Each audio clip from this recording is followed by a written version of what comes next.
आज गुजरात राज्यના વડોદરા શહેરમાં સયાજીરાવ ગાયકવાડ બાગ ખાતે મહામાનવ બૌદ્ધિક સત્વ ભારતીય બંધારણના ઘડવૈયા અને અખંડ ભારતના રચિતા ભારત દેશના પ્રથમ કાયદા પ્રધાન તથા સિમ્બોલ ઓફ નોલેજના નામથી વિશ્વમાં જેમનું નામ વિશ્વવિખ્યાત થયેલ છે તેવા ડોક્ટર ભીમરાવ આંબેડકરે સને ઈસવીસન 1917ની 23 સપ્ટેમ્બરના રોજ સયાજીરાવ ગાયકવાડના સ્ટેટમાં પોતાની પ્રથમ નોકરી સમય દરમિયાન તેમને મનુવાદી સમાજ દ્વારા જાતિ વિશે શબ્દોથી તેમજ જાતિ આધારિત વર્ણ વ્યવસ્થાવાળા સમાજથી જે અપમાનિત થવું પડ્યું તેથી તે દિવસે સયાજીરાવ ગાયકવાડ બગીચામાં એક કદમના ઘટાદા વૃક્ષ નીચે આવી બેઠા બાબા સાહેબે પોતાના પર થયેલ અમાનવીય ઘટનાને લઈ ખૂબ જ દુઃખ અનુભવેલ અને જે કારણે 14 રાત સુધી રડતા સયાજીરાવ ગાયકવાડ બગીચામાં એટલે કે અત્યારના કમાટી બાગમાં તેમણે મનમાં સંકલ્પ કર્યો, જો હું દુનિયાના દરેક દેશો કરતાં પણ સર્વશ્રેષ્ઠ શિક્ષણ મેળવી શિક્ષણની 31 ડિગ્રીઓ પ્રાપ્ત કર્યા છતાં પણ પોતાના દેશમાં જ આવી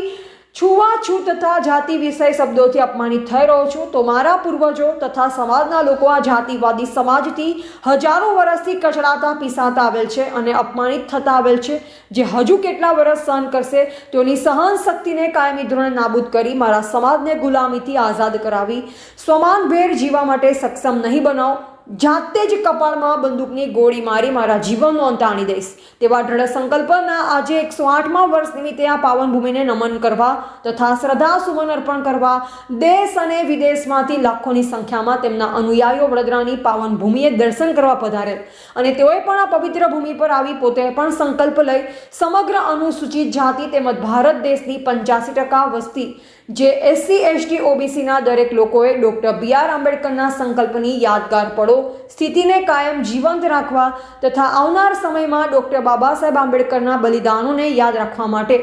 આજના દિવસે લાખોની સંખ્યામાં વડોદરાના કમાટી બાગમાં જ્યાં ડોક્ટર BR આંબેડકરે ભારત દેશના સર્વાંગી વિકાસ માટે જે સંકલ્પ કરે તે માટે તેઓ પોતે તેમના ચાર બાળકોનું બલિદાન આપી સર્વ સમાજના ઘડતરનું કાર્ય કરતા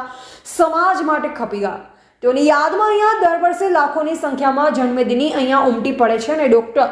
BR આંબેડકરના સંકલ્પની સાથે પોતે પણ પોતાના સમાજને તથા પોતાના બાળકોને ડોક્ટર BR આંબેડકરના સંકલ્પ વિશે જાગૃતતા પ્રદાન કરી તેમના બલિદાનને તથા તેમના સૂત્રને સમાજ કાયમ યાદ રાખે તે હેતુથી સંકલ્પ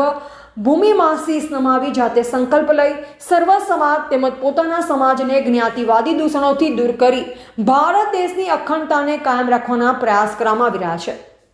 જેથી આ સમાજમાં અનુસૂચિત જાતિ સમાજ શિક્ષણ ક્ષેત્રમાં સંઘર્ષ કરવામાં અને સંગઠિત થવામાં સર્વશ્રેષ્ઠ સમાજ તરીકે ખ્યાતિ પામેલ છે. આ પસંદગી કોંગ્રેસના કાર્યકારી પ્રમુખ અને ભારતીય દલિત અધિકાર મંચના અધ્યક્ષ એવા વડગામ વિધાનસભાના ધારાસભ્ય જિગ્નેશ મેવાણી ખાસ ઉપસ્થિત રહી સંકલ્પ પૂરે પુષ્પાંજલિ આપી.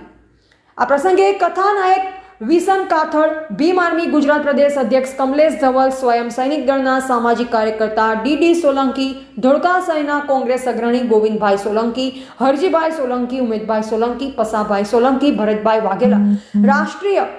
દલિત અધિકાર મંચના મહિલા અધ્યક્ષ લક્ષ્મીબેન મહેરિયા ખાસ ઉપસ્થિત રહેલ. આ પ્રસંગે વડોદરાની પાવન ભૂમિ પર અનેક સામાજિક સંસ્થા તથા શૈક્ષણિક સંસ્થા દ્વારા યથાશક્તિ સ્વયંભૂ પધારેલ જન્મદિનીની સંપૂર્ણ આપતા સ્વાગત અને અહીંયા આશરે 200થી વધારે સ્ટોલ ઊભા કરવામાં આવેલ, જેમાં વરસાદી નાસ્તા તેમજ ડોક્ટર BR આંબેડકરના પુસ્તકો તથા ભગવાન બુદ્ધની મૂર્તિ વગેરે સામગ્રીનું વેચાણ પ્રદર્શન ખુલ્લું મૂકવામાં આવેલ. આ પ્રસંગે દૂરથી આવેલા સામાજિક અગ્રણીએ અમારી ચેનલને ડોક્ટર BR આંબેડકરના જીવન ચરિત્રની તથા તેમના જીવનમાં થયેલા કડવા અનુભવના પરિચય આપવાની કોશિશ કરેલ છે તથા સમગ્ર ભારત વર્ષ તેમજ અનુસૂચિત જાતિને શિક્ષિત, સંગઠિત અને સંઘર્ષમાં બંધવા માટે સહદેવ કાર્યરત રહેવા અનુરોધ કરવામાં આવેલ. રિપોર્ટર બારિયા ભૂપેન્દ્રસિંહ સાથે વિજય ચરપોટ, ભારતની અસ્મિતા, દાહોદ.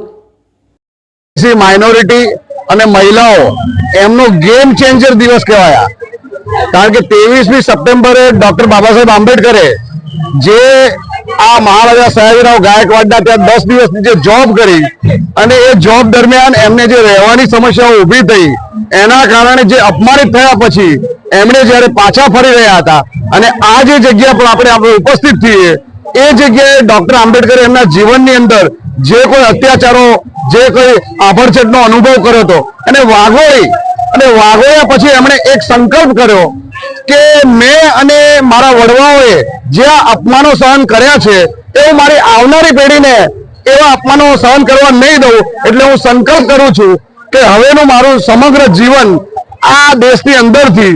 આભડછેટ, જાતિભેદ અને વર્ગ વ્યવસ્થા વિરુદ્ધનું આંદોલન રહેશે. એટલે આમ જોવા જાવ તો આ દેશના 85% થી પણ વધારે લોકો માટે ડોક્ટર આંબેડકરના જીવનનું આ 23મી સપ્ટેમ્બર એ ગેમ ચેન્જર દિવસ હતો. અને આપણે જે આવ્યા છીએ